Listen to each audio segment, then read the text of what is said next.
Pernah dengar kalimat ini? Anak kok susah sekali belajar ya? Tapi pernah nggak kita bertanya, benarkah anak yang sulit belajar atau cara kita yang belum tepat mengajarnya? Hello, semua saya guru TK yang setiap hari tepuk tangan nyanyi-nyanyi sambil tepuk jidat juga. Di kelas anak usia dini, saya sering sekali melihat hal yang sama. Anak diminta menulis rapi, anak diminta cepat membaca, anak diminta duduk diam lama. Lalu, ketika anak tidak bisa mengikuti, labelnya langsung keluar. Anak ini lambat, anak ini malas, anak ini sulit belajar. Padahal anak usia dini itu belajar dengan bergerak, bermain, dan bereksplorasi. Mereka belum diciptakan untuk duduk lama seperti orang dewasa.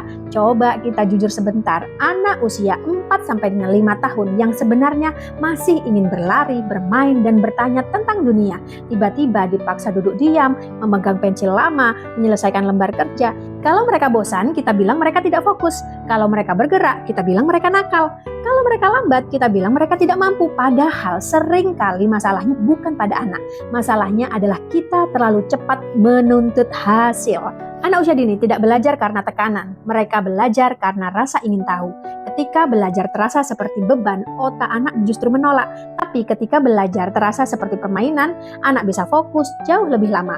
Makanya di kelas anak usia dini itu, belajar itu seharusnya banyak bermain, banyak cerita, banyak bereksplorasi. Bukan hanya duduk dan mengerjakan tugas, karena setiap anak punya waktunya sendiri.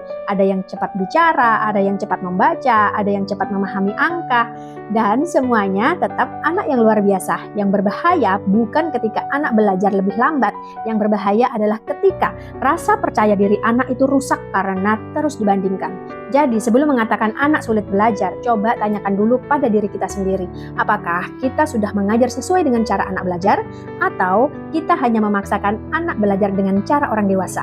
Karena anak bukan mesin yang harus cepat menghasilkan. Mereka adalah manusia kecil yang sedang belajar memahami dunia dengan caranya sendiri. Semangat jadi orang tua hebat!